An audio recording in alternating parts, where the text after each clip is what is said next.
até porque a gente tem que fazer um procedimento importantíssimo para a eletiva no final da aula, tá? Então, o tema da aula hoje é: todo mundo consegue me escutar e ver a apresentação? Sim. Sim, professor. Ok. Sim. Bom dia, Luísa, que entrou agora. Vamos começar. Bom dia.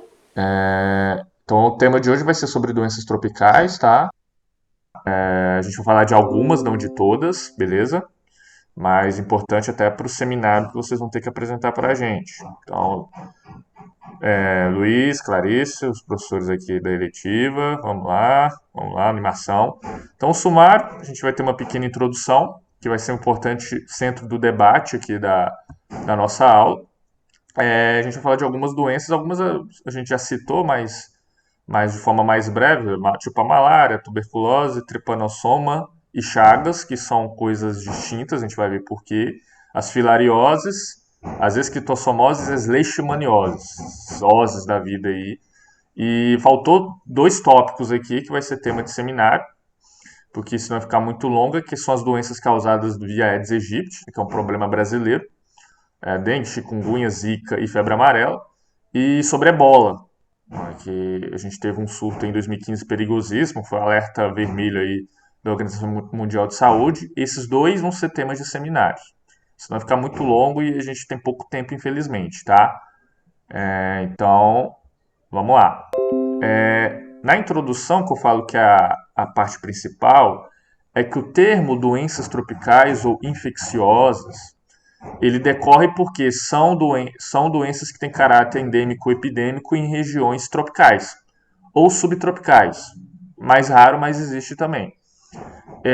E tem essa definição por serem doenças que, em teoria, seriam fáceis de controlar, mas devido a alguns fatores que a gente vai ver, esse controle é difícil. Né? Algumas doenças, igual no segundo ponto aqui, eu coloquei como problemas e são derivados de vários micro-organismos distintos. Por exemplo, a malária é causada por um protozoário, leishmaniose também. Outras são causadas por vermes, como a esquistossomoses da vida, né? Ou miases. E as filariases também são vermes. A dengue, por exemplo, é viral. Então você vê que tem vários organismos distintos que provocam doenças diferentes. Aí esse termo doenças tropicais, segundo a Organização Mundial de Saúde, são transmitidas ao homem de maneiras variadas. Só um momento. Espera aí, voltar aqui. Tem alguém pedindo para entrar. Só um momento.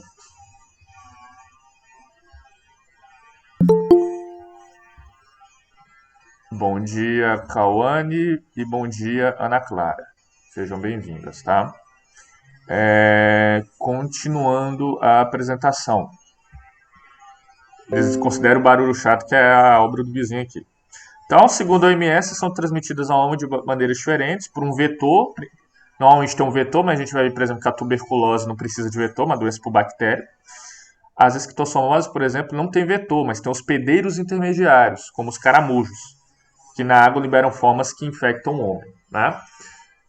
Só para revisar, o termo doenças tropicais, embora a OMS use esse termo, ela não foi a detentora ou inventora. Bom dia, Daniela. Bom dia, Lucas. Bom dia para vocês que chegaram depois. Bom dia. Ok?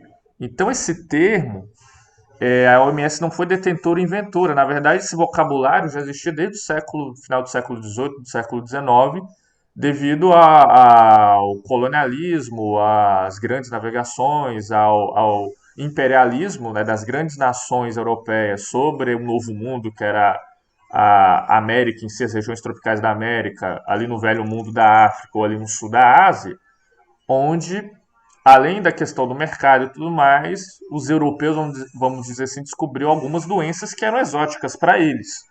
Eram novidade, vamos dizer assim, para eles. Esse termo, né, tropicais, foi definido. Não, a doença lá das terras quentes, a doença dos trópicos, no novo, principalmente aqui nas Américas, e depois no novíssimo mundo ali na Oceania. Por serem curiosas e exóticas, foram apelidadas de doenças tropicais. Então a gente vê que tem um certo regionalismo dentro do sistema global, vamos dizer assim, de você aferir o nome de uma doença a uma região, como a gente vê gripe espanhola, gripe chinesa, igual o caso da Covid que alguns falam aí, esse termo de acunhar uma região existiam para essas doenças lá atrás, no século XIX, como doenças tropicais ou doenças das terras quentes. Ok? Só para a mapa geográfico, né? A gente tem ali na geografia, você tem essa região que está entre essas duas linhas, o Trópico de Capricórnio aqui no hemisfério sul e o Trópico de Câncer no hemisfério norte, onde tem mais incidências de raios solares, onde a temperatura da Terra é maior, e onde está em verde é onde você tem as chamadas florestas tropicais, onde há muita concentração de chuva e de umidade, consequentemente, mais concentração de, por exemplo, vetores como mosquitos, e o ar mais quente também favorece a proliferação de certos agentes. Mas além da questão da temperatura mais elevada, do clima mais úmido, existem certos fatores que favorecem certas doenças serem típicas de algumas regiões do globo. Com o próximo slide aqui. Os fatores de transmissão para certas doenças. Existe um fator que é comum em todas, ou na maioria dos casos. Clima quente e úmido. Tropical, clima quente, umidade. Favorece certos fatores que desencadeiam a transmissão dessas doenças que citamos aqui. E uma coisa que já é social, né? A questão da... O Dani que está entrando... Só vou aceitar aqui. Só um momento. Denick, bom dia, tá? Bom dia, Denick. Tá me ouvindo, Denick? Tô. Beleza.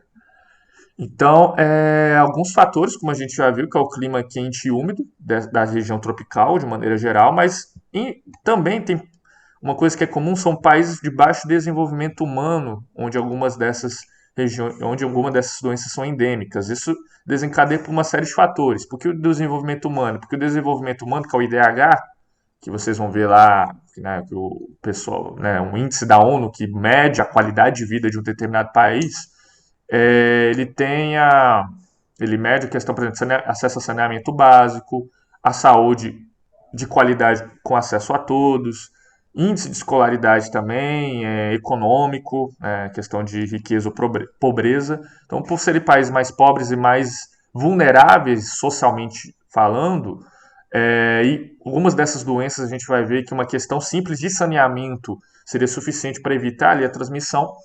A gente vê aí que existe um fator característico de que essas doenças que são graves também, se não tiver tratamento, mas elas não têm, entre aspas, uma importância global, como, por exemplo, no caso da Covid, né, deveria ter. Então, por exemplo, quando o pessoal fala, morre gente de, sei lá, só falam de Covid, uma expressão que eu ouvi muito na época da pandemia, só falam de Covid, mas, por exemplo, muita gente morre de tuberculose. O problema da tuberculose é sério. Se não dão atenção à tuberculose, é o raciocínio inverso. Se não dão atenção à tuberculose como dão para a Covid, é porque o que está errado é não dar atenção para a tuberculose. O raciocínio é exatamente inverso, é esse mesmo argumento. Então é isso que a aula de hoje é um pouco para abrir a caixa de ferramentas que é a nossa cabeça, para ver que certas doenças são problemáticas, mas não chamam atenção por alguns outros fatores que vão além da questão sanitária. Beleza? E viva outras questões econômicas, Luiz, sociais e políticas. Só complementando essa questão aí que você falou, essas são as nossas, que aula passada a gente falou que são as doenças endêmicas, né, do nosso país. Então, elas são doenças que todo ano, naquele período, como acontece com a dengue, a gente aumenta esses números. Então, se a gente não cuidar da dengue durante todo o ano, limpar, né, não deixar água parada, etc., a gente sabe que a gente vai ter aquela doença, porque a gente tem aquele vírus aqui presente, e a gente tem aquele mosquito que se reproduz na época chuvosa, né? Exatamente. Bem lembrado, Clarice. A Organização Mundial de Saúde, só para terminar esse slide, centra-se em doenças infecciosas negligenciadas, que é um dos fatores que a gente colocou aqui, que afetam de maneira desproporcional populações pobres e marginalizadas. Tem uma sigla em inglês, que é um programa dentro da ONU, que é o TDR, que é o Special Program Research to Training Tropical Diseases, que é um programa dentro da Organização das Nações Unidas, dentro da OMS, voltado a melhores políticas públicas de saúde para enfrentar essas doenças em países mais marginalizados, tá? Então, vou deixar um texto deixar um artigo, na verdade, tem 10 páginas, é opcional a leitura, mas quem quiser aprofundar mais do assunto, é um texto que traz essa questão, essa crítica social mais aprofundada, vou deixar depois dessa apresentação. E quem quiser ler e tal, dê uma lida lá e confere que tem muita informação boa lá. Inclusive foi o que eu basei para algumas apresentações, essa parte aqui. Inclusive essa parte aqui, beleza? Alguma pergunta, alguma indagação? Quero ouvir vocês mais um pouco hoje. Tá tudo tranquilo? Nenhuma dúvida? Não, professor. Tranquilo. Beleza. Aqui eu vou citar rápido, gente, porque esse material vai estar com vocês também. Depois, acho que amanhã ou na quinta, depende ou semana que vem, mas vou colocar lá no AVA, o vídeo também vai estar lá, o vídeo da gravação. Então, a malária é uma doença causada por parasitas, esse aqui, do gênero Plasmodium, né?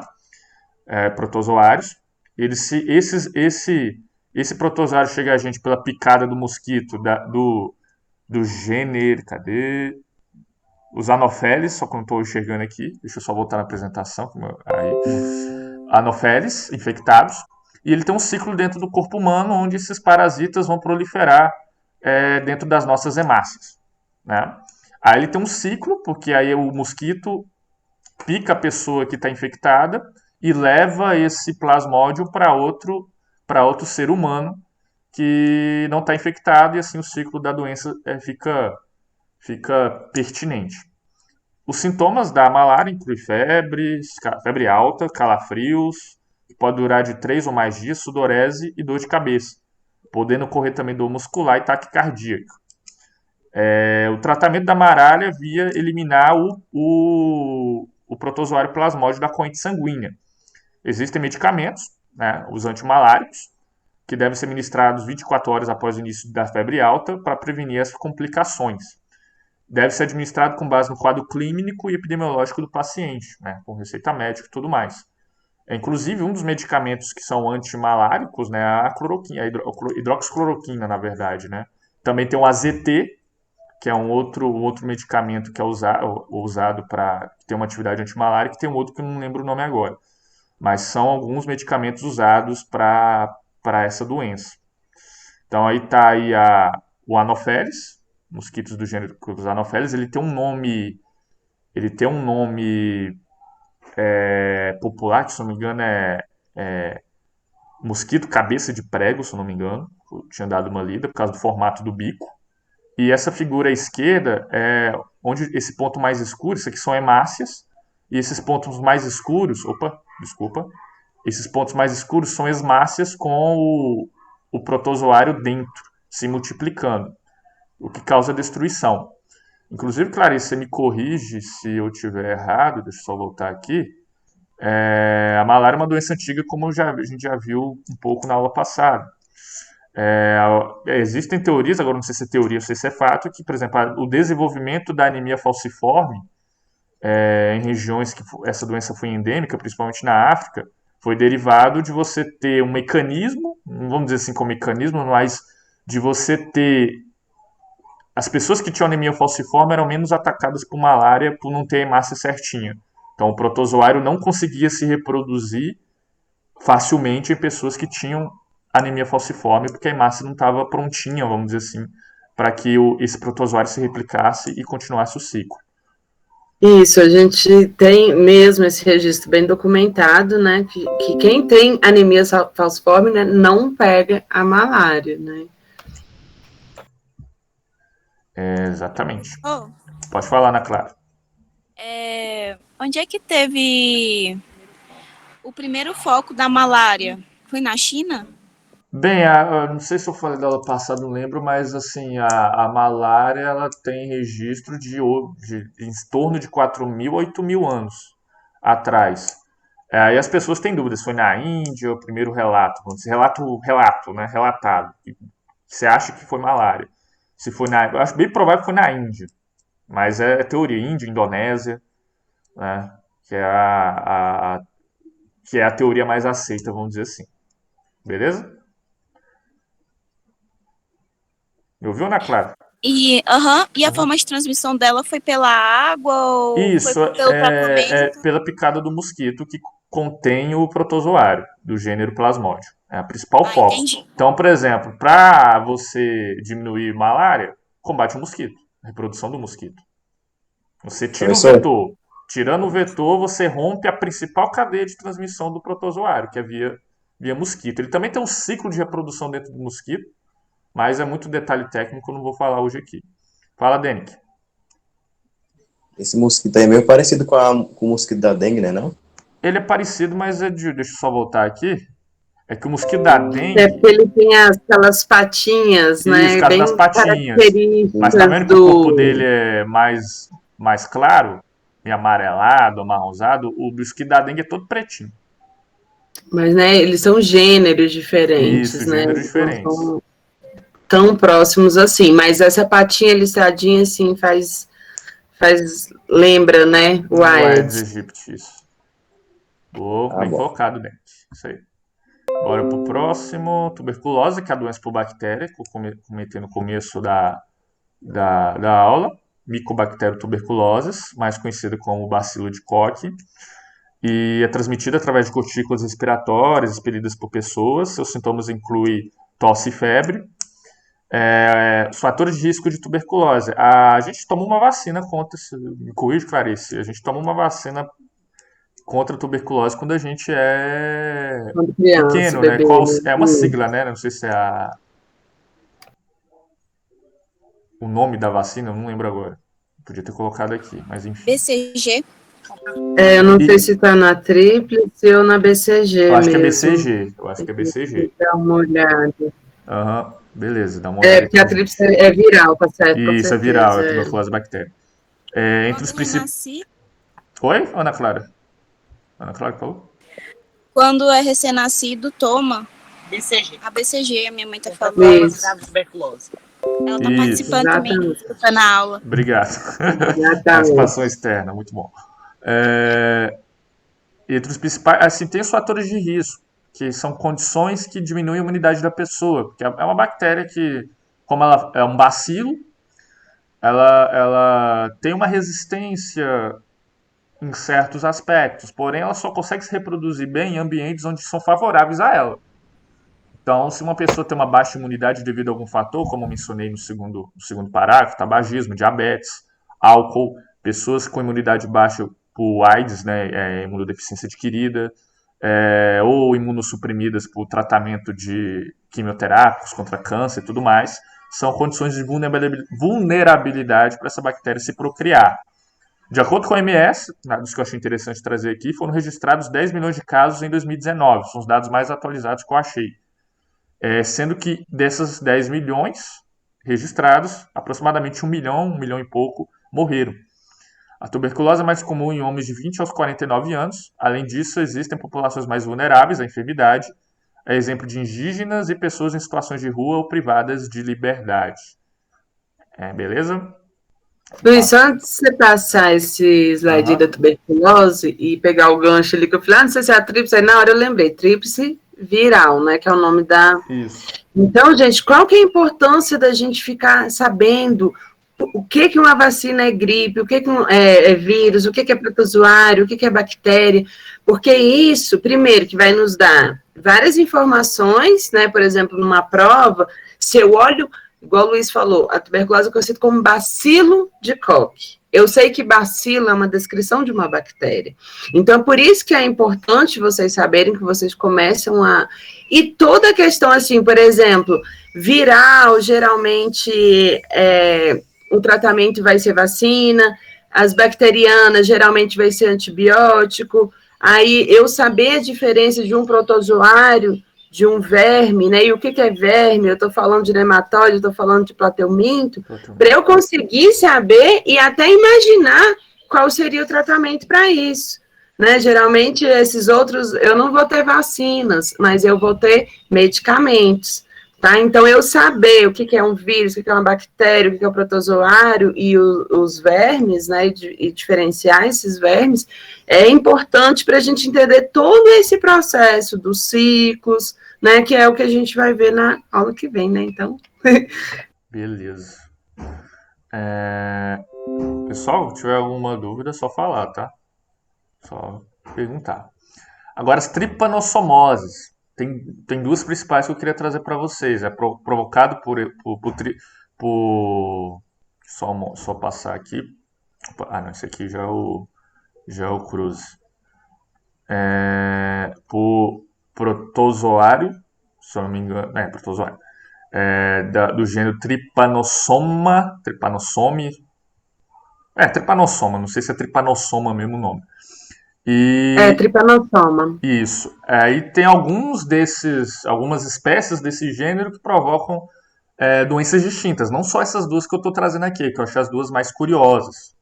Uma endêmica principalmente na região da África subsaariana, ali na África tropical, em Guiné-Bissau, Serra Leoa, Senegal ali, que a gente conhece como doença do sono, lá é conhecido como doença do sono. E o vetor para esse tripanossoma chegar no corpo humano é essa mosca de Tsetse, da figura, não sei se dá para enxergar. Essa mosca marrom, cinza com lista branca e um bico feio aqui na região frontal dela. Então ela tem essa doença porque ela causa, depois de 3 semanas da picada, estágios comuns de febre, dor de cabeça, comichão coçadeira intensa, vamos dizer assim. Aí o pessoal chama de comichão também. E dor nas articulações. Depois de semanas mais tarde no estágio, sistemas mais comuns são confusão mental, descoordenação do corpo e dificuldade em dormir. Por isso o nome doença do sono. No caso é falta de sono. As moscas de Tsetse encontram-se exclusivamente na África subsaariana, por isso que ela é um problema exclusivamente de lá da África subsaariana. E apenas algumas espécies dessa mosca transmitem a doença. Nessa área existem cerca de 70 milhões de pessoas em risco em 36 países diferentes. Então é uma endemia, vamos dizer, que a Clarice comentou, da característica dessa região da África, devido a você ter um vetor característico nessa região, que é essa mosca aí, que conduz esse protozoário para frente. Aqui no Brasil, inclusive, o nome é diferente, deixa eu só passar aqui, tem a tripanosomaníase americana, conhecida popularmente como doença de Chagas. Tá? O protozoário é o Trypanosoma cruzi, é específico, é esse protozoário que causa essa doença. Ela é endêmica aqui na região da América, grande parte na região da América Latina, cerca de 6 a 7 milhões de pessoas em todo o mundo aproximadamente estão infectadas por esse protozoário. Aqui na região da América Latina, onde tem mais pessoas. E a principal forma de transmissão, que também é por vetor, já é um outro inseto, a gente chama de barbeiro, que é esse que está na foto aí, que é o principal transportador Professor? dessa doença. Quem falou aqui? Eu, Fala na Ana Clara. Clara. E como que sabe qual que tá contaminado e qual que não tá? Tem os testes. Teste de sangue, por microscopia, tem um teste que detecta a presença de anticorpo, aí vai depender de cada doença, tem um teste específico. Tem um teste chamado ELISA para identificar a presença do bacilo de Koch, né, no caso da tuberculose. Então, a gente vai ter uma aula sobre teste, aí a gente traz alguns desses mais curiosos que é mais aplicado. Mas primeiro tem o diagnóstico via observação, né? O médico observa, desconfia que a pessoa pode estar com certa doença devido às características da doença, né, dos sintomas, e faz o teste. Normalmente é assim a linha de observação. Beleza, Ana Clara? Entendi. Professor, e uns alimentos que tem, né, bastante assim no pé, é o açaí, né, que eu acho que poucas pessoas sabem. Tem uma Que teoria aí. Não, não foi teoria, não, foi infecção. Que o problema é que eu só vou explicar o slide e eu já entro nesse fato aí, tá, Ana Clara? Então, o Tá principal. bom. Só terminar o slide. O principal inseto que transmite o Trypanosoma cruzi. A doença de Chagas já foi totalmente restrita a áreas rurais.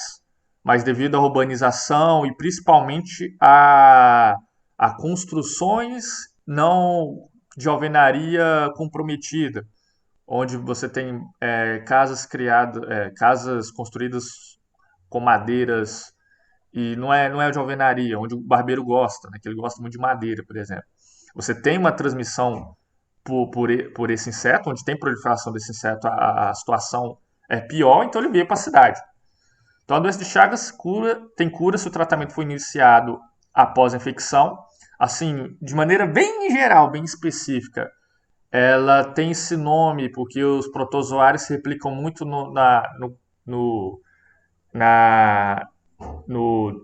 nas células do coração, no tecido do coração, no miocárdio, e provoca uma série de problemas da questão da circulação sanguínea. Aí algumas manchas aparecem, estágios mais avançados, que lembram-se a Chagas, por isso tem esse nome. Até 30% de pessoas cronicamente infectadas desenvolvem alterações cardíacas. Não entendi a parte que você falou. Porque esse protozoário se replica mais. Lembra que o outro era dentro da hemácia? Aqui ele se replica mais no tecido cardíaco, no coração. Esse Trypanosoma cruzi. Então, essa replicação dentro desse tecido dá uma série de problemas cardíacos e vasculares. Entendi. Beleza? E a doença de Chagas possui determinantes socioeconômicos e ambientais complexos e suas diferentes dimensões associadas em uma engrenagem, justifica as necessidades de abordagens multissetoriais, que são esses, como a Clarice voltou ao ponto no começo da aula, ações, políticas públicas e sociais de combate à doença que evitam que essa doença seja endêmica todo ano e apareçam novos casos todo ano. Sobre esse caso que você citou, na Clara, se não me engano, foi no Pará, foi no Amapá, em 2017, por aí, onde tinha uma indústria, vamos dizer assim, uma indústria, entre aspas, de fundo de quintal, que moía o açaí, né, para fazer o procedimento, e lá tinha alta incidência desse barbeiro. Aí a tese que se tem é que barbeiros foram triturados junto com esse material e as pessoas comendo açaí com a presença do protozoário Trypanosoma. Agora eu não sei dizer, porque isso foi notícia, era teoria. Se teve algum artigo, algum paper, alguma publicação que provou esse caso de transmissão. Só complementando aqui, eu não sei se vocês... Eu vi a reportagem. Talvez Luiz lembre, Ana Clara, tanto antes dessa questão do açaí, teve isso também na cana-de-açúcar, no caldo de cana, que as pessoas contraíam através do caldo de cana pela mesma questão de triturar o barbeiro na hora de fazer o caldo de cana. E aí, quando você aperta o barbeiro, aqueles protozoários que estão ali podem sair, e ou no caso dela ser ingerida imediatamente ou até resfriado, né, como no caso do açaí, poderia ter proporcionado isso, né? Mas realmente o acidente geralmente vem direto da picada de barbeiro, né? E como o Luiz falou, era muito comum nas áreas rurais, né, nas casas de pau a pique, porque eram lugares que os barbeiros usam para dormir, né? Então o barbeiro vai e pica e, na verdade, sai nas fezes, né? Ele não injeta na picada. E aí ele pica, quando ele pica, a pessoa coça, e aí, quando coça, você empurra as fezes ali para dentro, tá? Só complementando aqui, que me apareceu, que eu não sei se o Luiz ia falar, mais porque o mal de Chagas, né, gente? Carlos Chagas é uma pessoa que a gente não tem como deixar de citá-lo, porque ele foi uma pessoa muito importante no combate, na descoberta da malária, tá? Se vocês olharem, pesquisar Carlos Chagas, vocês vão achar fundação, laboratório, tem um monte de homenagens a Carlos Chagas, porque como o Luiz mostrou, eu acho que, né, a quantidade de pessoas no mundo que pegam e que morrem dessa doença, e ele, naquela época, né, acho que mais ou menos 1900, não sei, 100 e poucos anos atrás. Ou 10 ou 20, se não me engano. Por aí. Ele foi muito importante, né, então, né, o Trypanosoma cruzi, né, ele vem do também a etnologia, né, por conta do Oswaldo Cruz também, tá, gente, que foi um outro super importante aí no combate das doenças, e geralmente essas pessoas acabam levando, né, como uma homenagem, né, por ter descoberto aquele, ou o barbeiro, ou a doença, ou ter ajudado no combate, né, e aí a gente está envolvendo duas pessoas, né, o Carlos Chagas e o Oswaldo Cruz também. Tá? Que são duas figuras importantíssimas na história da medicina. Deixa eu só passar Professora? aqui. Opa. Professora? Fala, Matheus. É porque eu queria saber. Sabe o inseto anterior que vocês estavam comentando? O anterior? Falou que causa confusões mentais. Eu quero saber mais sobre isso, sim. Aqui a doença do sono. É porque a confusão. Sim. É porque é uma doença que afeta, vamos dizer assim, um pouco do sistema neurológico. As confusões mentais, nesse sentido, está relacionado a pessoa ela não ter noção do seu estado de consciência, tanto da questão motora quanto da questão mental em si. Então, essa confusão seria nesse sentido, dela estar, entre aspas, confusa, sem saber onde está, sem, em que estágio ela está, em pé, sentado, né, em questão de coordenação. E também devido à falta de sono, que ela causa insônia. Então, a confusão vem nesse sentido aí, o Matheus. Né, você pode até estar completando aqui, né? Logo depois que o Luiz colocou, são confusão e descoordenação do corpo. Né? A nossa cabeça, gente, ela comanda tudo. Qualquer coisa que afetar o sistema neurológico vai me afetar o sistema motor, vai afetar o funcionamento do meu corpo. E se muda qualquer coisa, a batida do meu coração, isso tudo vai influenciar a oxigenação do sangue no corpo inteiro e vai causar um monte de coisas, né? Então, quando uma doença atinge o sistema neurológico, geralmente ela tem uma resposta física muito grande, né? Sim. Para encerrar, galera, faltou acho que deixa eu ver aqui, 2 slides. Filariose, né, que é uma doença parasitária. Ela tem esse nome porque essa doença causada por infecção por nematóides. Nematóide, agora a gente está falando de verme já. Da superfamília Filarioidea. Por isso que é filariose. Também conhecida como filaria. Aí é nomenclatura. Não sei, é Clarice que sabe, porque um é um e outro. Esse aqui, infelizmente, nomenclatura de gênero, espécie, família. Mas vamos lá. A filariose linfática, que é a principal que eu abordei aqui, causada por vermes, né, dessas espécies, Bucheira brancó, Brudia malai e Brudia timori.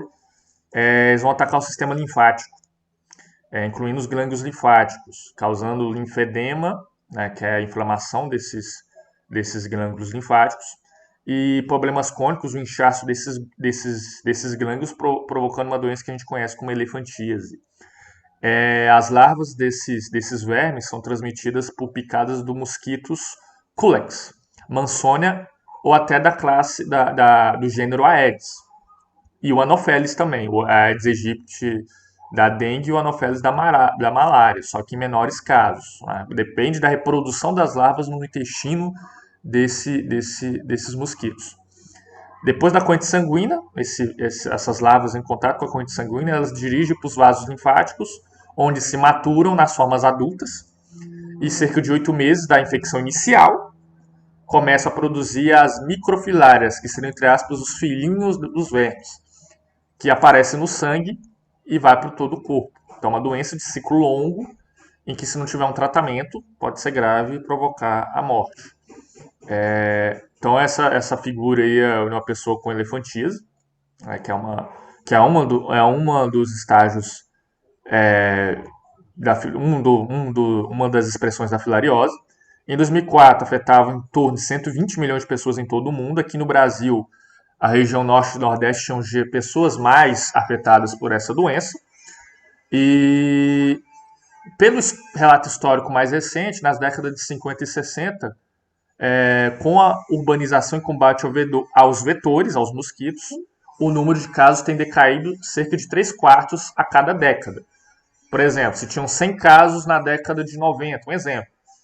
Na década de 2000, na virada, 3/4 de redução era 75% de redução. Então ia para 25%. Um exemplo, uma matemática fria aqui. Então, período de incubação, você tomar, depois vocês dão uma lida aqui que o nosso tempo já está acabando. Mas as doenças são febre, mal-estar, calafrio, sensibilidade dolorosa, vermelhidão ao longo dos vasos linfáticos e inchaço dos gânglios linfáticos até o ponto de você ter elefantíase. A 15% dos infectados desenvolvem elefantíase. Não significa que a pessoa não possa ter outras complicações da doença. Mas dentro da filariose, 15% vão desenvolver elefantíase, que é a reprodução específica dentro dos vasos linfáticos. Provoca isso. E é uma doença que pode cercar... Pode falar. Essa doença tem cura? Tem, a gente vai ver no próximo slide. Tem tratamento. E que leva a cura. E a doença leva cerca de 10 anos para progredir. Alguns medicamentos, deixa eu só fechar aqui, e cirurgia podem prevenir inchaço. Então, essa doença, embora o principal combate a ela é você inibir o mosquito. Inibindo o mosquito, a doença não se reproduz. Mas tem medicamentos que atacam esses vermes dentro da corrente sanguínea. Só que é complicado. Então é melhor evitar a proliferação do mosquito em si. A Ana Clara falou que está com 4% de bateria, beleza? Qualquer coisa só vê a gravação depois. A última, esquistossomose, conhecida também como barriga d'água, também é verme, uma verminose. Vermes da família Schistossoma, por isso Schistossomose, o nome. E ela tem um estágio que é na água, porque precisa de certas espécies de caramujo, onde é o parasita, como é que é o nome? Transitório, vamos dizer assim, intermediário, perdão, essa palavra. Então, aula que vem eu vou falar sobre parasita intermediário, hospedeiro, então não vou entrar em detalhe parasita agora. Vertebrado, porque está tendo umas mudanças de nomenclatura, Isso, como ótimo. a gente... Ótimo. Então, o caramujo é uma dessas espécies, né? O verme sai do caramujo, pelo contato da água, a água contaminada entra pelo nosso corpo via dérmica, pela pele, ok? Se você tiver contato com caramujo com essas águas contaminadas. Ao se instalar, né, dentro do corpo, ele se instala nos vasos sanguíneos, intestino, sistema urinário e fígado, principalmente no fígado, e começa a reproduzir dentro do organismo, ok? Aqui tem uma explicação, tá? Não vou entrar em detalhes. Aqui eu só vou adentrar para os fatores de risco, de novo, ausência de saneamento básico, ausência de saneamento básico e acesso à água potável, e pisar, nadar, entrar, lavar objetos em água contaminada. Igual teve uma expressão, que eu não vou dizer de quem aqui para terminar, que fala que brasileiro não pega nada porque anda de esgoto em esgoto. Porque deixa eu só voltar aqui. É porque a esquistossomose não é tão preocupável como a Covid? Seria esse raciocínio? A esquistossomose é tão grave quanto a Covid. Porque é por causa de um cenário específico que meio que, entre aspas, menospreza a doença. Né? Meio complicado isso. A leishmaniose... Pode falar, quem falou? Eu falei que às vezes afeta pessoas de classes sociais diferentes, pode ser mais preocupante, sabe? Isso onde eu queria Quando chegar. não afeta, né, só a população mais carente, né? Que é o caso de todas essas doenças. Tem um local do OMS específico para o tratamento, por já considerar que as políticas públicas voltadas para essas doenças, por serem em regiões específicas mais pobres, não vão ter, entre aspas, a devida atenção. Então é muito complicado isso. A última, para terminar, a leishmaniose. Aí já é protozoário, já voltando, é protozoário do gênero Leishmania. Então, uma coisa que vocês perceberam, que o nome da doença está atrelado ao gênero ou família do agente que infecta. Seja ele protozoário, pelo menos para essas aqui, seja ele verme, enfim, É uma analogia legal aí. Então, aí é picada de inseto, o vetor, da subfamília dos flebotomíneos. E existem 3 tipos de leishmania: a cutânea, a mococutânea e a víscera. Os sintomas são úlceras na pele, febre, diminuição dos glóbulos vermelhos, aumento do volume do fígado. As causas são os parasitas leishmania, transmitidos sobretudo pelos mosquitos da família dos flebotomíneos. A prevenção é inseticida, é acabar com o vetor, mosquiteiro, né, tanto para essa como para as outras, que é por via mosquito, o vetor. A frequência anual da leishmaniose, não, desculpa, a frequência do século, essa do século, de 2001 para frente, foi de 4 a 12 milhões, e mortes 24.200 em 2015, tá? É só passar aqui, o último slide, só o ciclo de doença do mosquito, porque a leishmania, o protozoário, tem um ciclo dentro do mosquito, que é do lado esquerdo aqui, e depois da picada tem um ciclo de vida dentro dos mamíferos. Não só o homem, né? Outros mamíferos podem desenvolver a leishmaniose. Beleza? A pergunta de reflexão que vocês vão responder lá na plataforma. Eu vou deixar o vídeo e deixar a questão para vocês lerem essa. O que leva certas doenças a ter uma preocupação global, havendo outras até piores em números, como a gente viu hoje, porém que chamam pouco a atenção. É uma questão reflexiva, resposta pessoal. Vocês colocam lá nos comentários, vou abrir um espaço no Google Sala de Aula, hoje, ou depois da aula, hoje à tarde, mas eu aviso no grupo, os grupos do segundo C e do terceiro C, e vocês respondam a sua visão lá nos comentários, beleza? Ou até no Combinado? grupo, né, Luiz? Qualquer coisa lá no grupo junto, porque aí vê todo mundo junto, né, no WhatsApp? no WhatsApp das Pode grandes ser. pandemias, que aí já estão as 2 turmas lá e pode... O WhatsApp é melhor, pode ser. Vou deixar no WhatsApp, então. Ou, tanto faz, ou na plataforma, né, porque aí não fica movimentando o grupo durante o horário de aula, né, também tem Beleza, isso. então. Mas aí primeiro eu vou upar o vídeo, e depois do vídeo pronto eu vou deixar lá o material no Google Sala de Aula e no WhatsApp. Gente, secção 10 e 20, vou pedir 3 minutinhos aqui para falar rapidinho sobre os nossos seminários, tá? Bom, a gente dividiu, tá? Eu e o Luiz decidimos os temas, são 16 temas, porque vocês são 2 turmas. É um seminário que apresenta